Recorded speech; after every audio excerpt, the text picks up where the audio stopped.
Hello, my dear children. Welcome back. Day 1 of your 30 days preparation plan starts today.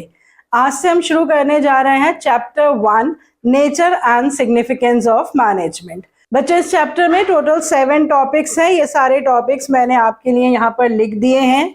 Concept of management, features of management, objectives and importance of management, nature of management, levels of management, functions of management and coordination, its concept and importance. Main topics ये 7 है और इसके काफी सारे सब topics भी हैं। जो नंबर ऑफ क्वेश्चंस हम एक्सपेक्ट कर रहे हैं इस साल जो आपके इस चैप्टर से आने वाले हैं वो 2 या 3 क्वेश्चंस इससे आएंगे। सैंपल पेपर में दे रखे हैं इससे 3 क्वेश्चंस, एक नंबर के 2 क्वेश्चन और एक 3 नंबर का। और जो एक्सपेक्टेड वेटेज है इस चैप्टर का वो है 5 से 6 नंबर।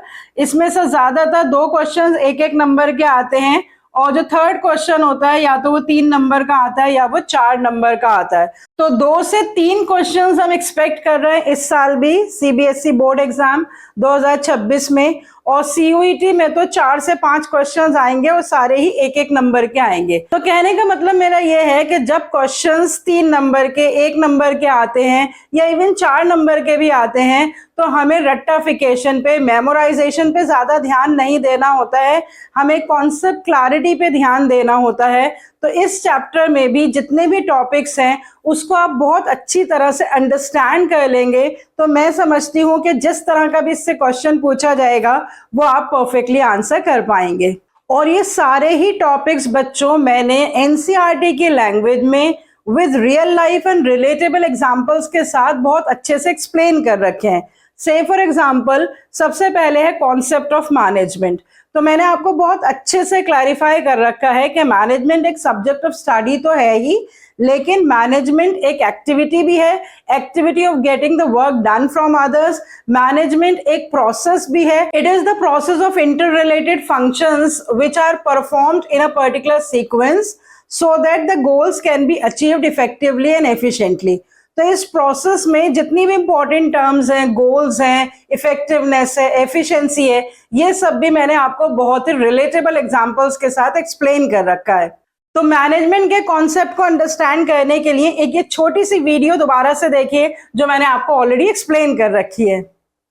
मैनेजमेंट का मतलब काम करना नहीं होता है, मैनेजमेंट का मतलब होता है काम लेना। दूसरों से काम लेने की कला को ही मैनेजमेंट कहा जाता है। मैनेजमेंट जो है वो एक सब्जेक्ट ऑफ स्टडी तो है ही, मैनेजमेंट एक एक्टिविटी को भी कहते हैं, मैनेजमेंट एक ग्रुप ऑफ मैनेजरियल पीपल को भी कहते हैं और मैनेजमेंट एक प्रोसेस को भी कहते हैं। तो हमेशा बच्चों याद रखेंगे कि जब भी हम मैनेजमेंट को डिफाइन करेंगे तो process of getting things done with the aim of achieving goals पर हम अपनी डेफिनेशन को खत्म नहीं करेंगे। It is the process of getting things done with the aim of achieving goals effectively and efficiently. In 2 words के बिना management की डेफिनेशन भी अधूरी है। और तो देखा आपने कि मैनेजमेंट प्रोसेस एक बहुत ही इंपॉर्टेंट कॉन्सेप्ट है। इनफैक्ट हमारा पूरा सिलेबस जो है वो मैनेजमेंट प्रोसेस पे बेस्ड है। पूरी फर्स्ट बुक प्लानिंग से लेके ऑर्गेनाइजिंग तक सारे फंक्शंस ऑफ मैनेजमेंट के अलग अलग चैप्टर्स हैं। बिल्कुल इसी तरह से बच्चों मैनेजमेंट के जो फीचर्स हैं वो total 7 important features of management हैं और मैंने आपको बहुत अच्छे से एक्सप्लेन कर रखा है कि उसमें से कुछ फीचर्स मैनेजमेंट को एज एन एक्टिविटी एक्सप्लेन करते हैं, कुछ फीचर्स मैनेजमेंट को एज अ प्रोसेस एक्सप्लेन करते हैं और कुछ फीचर्स मैनेजमेंट को एज अ ग्रुप एक्सप्लेन करते हैं। तो जितने भी कॉन्सेप्ट्स ऑफ मैनेजमेंट हमने पढ़ रखे हैं उन्हीं से रिलेटेड सारे फीचर्स मैंने एक्सप्लेन कर रखे हैं, जो सारी वीडियोस ऑलरेडी मेरे चैनल पे अवेलेबल हैं। और मैनेजमेंट के फीचर्स में एक बहुत इंपॉर्टेंट फीचर होता है मैनेजमेंट इज मल्टी डायमेंशनल। तो देखिए इस वीडियो में छोटे से क्लिपिंग में आपको बहुत अच्छे से समझ में आ जाएगा कि किस तरह से जो अलग अलग डायमेंशंस है मैनेजमेंट की उसमें कौन कौन से फंक्शंस जो हैं वो ज्यादा इंपॉर्टेंट रोल प्ले करते हैं। 5 इंपॉर्टेंट फंक्शंस होते हैं, planning, organizing, staffing, directing and controlling.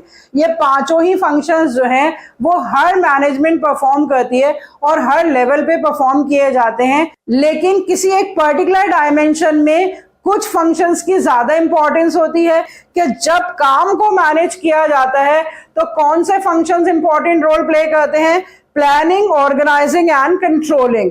और जब लोगों को मैनेज किया जाता है तो कौन से फंक्शंस इंपॉर्टेंट रोल प्ले करते हैं?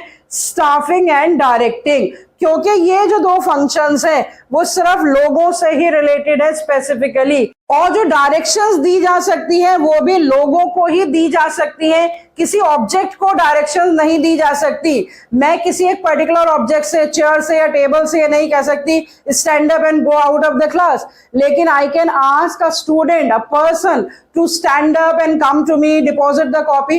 तो जो मैं डायरेक्शन दे सकती हूँ वो मैं किसी ह्यूमन बीइंग को दे सकती हूँ, किसी ऑब्जेक्ट को डायरेक्शन नहीं दे सकती। इसीलिए स्टाफिंग और डायरेक्टिंग जो है वो दो फंक्शंस है, स्पेसिफिकली मैनेजमेंट ऑफ पीपल से related, planning, organizing and controlling है मैनेजमेंट ऑफ वर्क से रिलेटेड। और इन सारे फंक्शंस को परफॉर्म करके जो ऑपरेशंस कंडक्ट की जाती हैं ऑर्गेनाइजेशन में, production, sales, finance and marketing, वो होती है मैनेजमेंट ऑफ ऑपरेशंस। तो देखा आपने कि मैनेजमेंट जो मल्टी डायमेंशनल होती है उसमें management of people, management of work and management of operations 3 important dimensions होती हैं। तो मैनेजमेंट ऑफ पीपल में स्टाफिंग एंड डायरेक्टिंग की ज्यादा इंपॉर्टेंस है, एंड मैनेजमेंट ऑफ वर्क में प्लानिंग, ऑर्गेनाइजिंग एंड कंट्रोलिंग की इंपॉर्टेंस है। तो इसी तरह से जो छोटे छोटे से कॉन्सेप्ट्स आप अगर अंडरस्टैंड कर लेंगे ना, तो आपसे किसी भी तरह के क्वेश्चंस किसी भी टॉपिक से पूछे जाएंगे तो आप वो परफेक्टली आंसर कर पाएंगे। इसी तरह से बच्चों, लेवल्स ऑफ मैनेजमेंट, मैनेजमेंट के लेवल्स क्रिएट कैसे होते हैं जरा देखिए एक बार, कि ऑर्गेनाइजेशन में 2 तरह के लोग काम करते हैं, एक जो काम करते हैं और एक जो उनसे काम लेते हैं। तो जो काम लेने वाले लोग होते हैं उनको हम कहते हैं मैनेजरियल पीपल, एक ऐसा ग्रुप जो दूसरों से काम लेता है। हर ऑर्गेनाइजेशन में पूरी की पूरी ऑर्गेनाइजेशन को छोटे छोटे ग्रुप्स, छोटे छोटे डिपार्टमेंट्स में बांटा जाता है, और फिर उन ग्रुप्स के और डिपार्टमेंट्स के हेड्स अपॉइंट किए जाते हैं और उनके थ्रू लोगों से काम लिया जाता है। वो सारे हेड्स जो हैं उनके बीच में भी सुपीरियर सबऑर्डिनेट रिलेशनशिप होता है, और उसी रिलेशनशिप की वजह से लेवल्स क्रिएट हो जाते हैं। तो मैनेजमेंट एक ग्रुप ऑफ पीपल को कहते हैं, लेकिन वो जो ग्रुप ऑफ पीपल होता है वो सिर्फ मैनेजरियल पीपल का ग्रुप होता है, जो वर्कर्स होते हैं वो उस ग्रुप में नहीं आते हैं।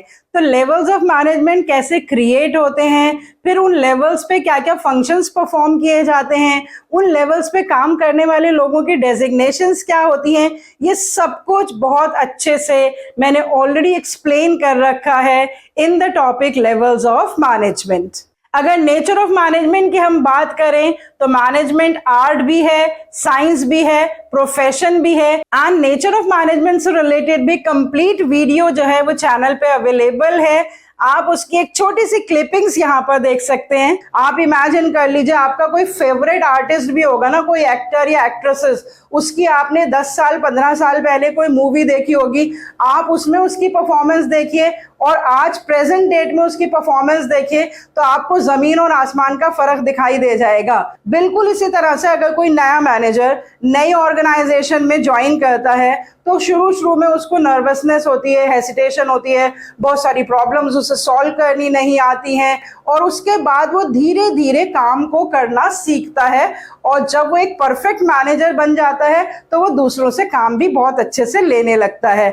मैनेजमेंट में ना तो एंट्री थ्रू अ डिग्री और एग्जाम है, ना ही कोई मैनेजमेंट की प्रोफेशनल एसोसिएशन का मेंबर होना कंपलसरी है, ना ही सारे मैनेजर्स के लिए कोई यूनिफॉर्म और एथिकल कोड ऑफ कंडक्ट है, और ना ही सारी मैनेजमेंट्स का बेसिक पर्पस सर्विस मोटिव होता है। So now I can sum up the nature of management in 4 lines. Number 1, that management is exactly an art. Number 2, that management is soft and inexact science. It is not a pure science. Number 3, that management is both art and science. And number 4, that management is not a full-fledged profession. It is a developing profession. I hope आपको ये बहुत अच्छे से समझ में आ रहा होगा कि किस तरह से हर टॉपिक को बहुत ही रिलेटेबल एग्जांपल्स के साथ मैंने कवर अप कर रखा है। तो बच्चों, अगर आप चाहते हैं कि पूरा chapter nature and significance of management, इसके हर टॉपिक की आपको बहुत ही आसान तरीके से कंप्लीट अंडरस्टैंडिंग हो जाए, ताकि एमसीक्यू से लेके case based questions, competency based questions, किसी भी तरह के क्वेश्चंस हो उसको आप परफेक्टली आंसर कर पाए, तो जो प्लेलिस्ट का लिंक मैं आपके साथ शेयर कर रही हूं उस पूरी प्लेलिस्ट को देख लीजिए and you will have the perfect understanding of each and every topic of this chapter that I can guarantee you. Success के लिए पहला स्टेप होता है कंसिस्टेंसी, जो मैं ऑलरेडी आपको बता चुकी हूं। तो 12 दिन में 12 चैप्टर्स हम बहुत ही आसानी से कंप्लीट कर लेंगे अगर आप एक दिन में एक चैप्टर की प्लेलिस्ट देख लेंगे। 2025 का सीबीएसई बोर्ड एग्जाम का एक सेट अभी मेरे हाथ में है। इसमें भी chapter 1 nature and significance of management से 3 क्वेश्चंस पूछे गए हैं। एक नंबर के 2 क्वेश्चंस जो मैनेजमेंट के बेसिक कॉन्सेप्ट पे हैं और एक 4 नंबर का क्वेश्चन जिसमें 2 फीचर्स ऑफ मैनेजमेंट पूछे गए हैं और उसके साथ चॉइस में 2 फीचर्स ऑफ कोऑर्डिनेशन पूछे गए हैं। और ये बात मैं आपको ऑलरेडी बता चुकी हूं कि हम ये नहीं कह सकते हैं कि इसमें से ऑब्जेक्टिव ज्यादा इंपॉर्टेंट है या लेवल ज्यादा इंपॉर्टेंट है या कोऑर्डिनेशन ज्यादा इंपॉर्टेंट है, क्योंकि हर टॉपिक ही इंपॉर्टेंट है। कभी नेचर ऑफ मैनेजमेंट से क्वेश्चन पूछ लिया जाता है, कभी मैनेजमेंट के फीचर्स से क्वेश्चन पूछ लिया जाता है, कभी फंक्शन से क्वेश्चन पूछ लिया जाता है, कभी कोऑर्डिनेशन से। तो आप सेलेक्टिव स्टडी तो कर ही नहीं सकते। जो 5C सक्सेस मंत्रा है उसमें कंप्लीट सिलेबस एक मंत्रा है, ये बात मैं आपको बहुत अच्छे से बता चुकी हूं। तो बच्चों आपको सिर्फ क्या करना है कि इस चैप्टर की प्लेलिस्ट देखनी है, कंप्लीट अंडरस्टैंडिंग हो जाएगी आपको पूरे के पूरे चैप्टर की। डे 2 में हम सेकेंड चैप्टर के important topics, important questions discuss करेंगे और मैं आपके साथ प्लेलिस्ट शेयर करूंगी चैप्टर 2 की। तो हर दिन एक चैप्टर की प्लेलिस्ट हम देख लेंगे। तो इस तरह से पहले 12 दिनों में हमारे 12 चैप्टर्स कंप्लीट हो जाएंगे। So see you next time with the discussion of day 2 preparation of chapter 2 principles of management. Till then, goodbye, stay healthy and connected.